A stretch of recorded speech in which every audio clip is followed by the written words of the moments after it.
এক সুন্দর শান্ত পুকুরের ধারে থাকত একটা ছোট্ট নীল বিড়ালছানা। তার নাম ছিল ব্লুনো। সে ছিল বেশ স্টাইলিশ, পরনে ছোট্ট একটা শার্ট, ছোট্ট প্যান্ট আর চোখে দারুণ একটা সানগ্লাস।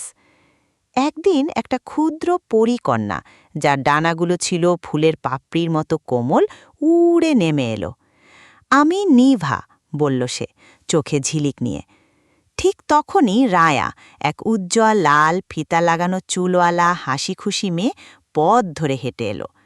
চলো খেলি, বলল রায়া, তার কণ্ঠ ঠিক রোদ্দুরের মতো উষ্ণ।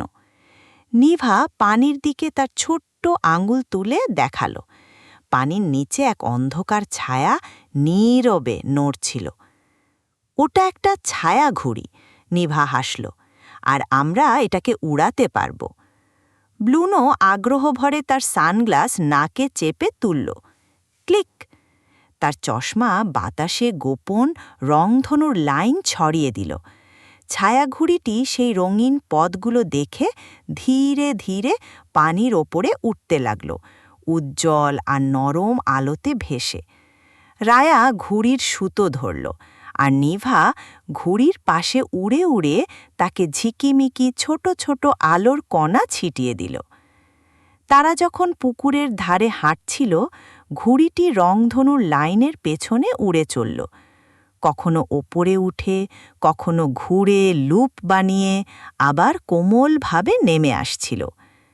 পুকুরের মাছেরা পানিতে ছোট ছোট গোল বুদবুদ তুলছিল, আর ব্যাঙেরা আনন্দে ডাকছিল। ব্লুনো জোরে গড়গড় শব্দ করছিল, তার লেজ উঁচু আর গর্বে টান টান। তোমার সানগ্লাস ঘুড়ির জন্য পথ এঁকে দেয়, নিভা হাসল। ব্লুনো মাথা নেড়ে আকাশে একটা বড় নরম বৃত্ত এঁকে দিল। ঘুড়িটি সেই বৃত্তের ভিতর বিশ্রাম নিল, যেন আরামদায়ক এক বাসায় জোছনার মতো বসে আছে। সন্ধ্যার আকাশ যখন গোলাপি আর সোনালি হয়ে উঠল, ব্লুনো তার সানগ্লাস নামিয়ে দিল। ক্লিক!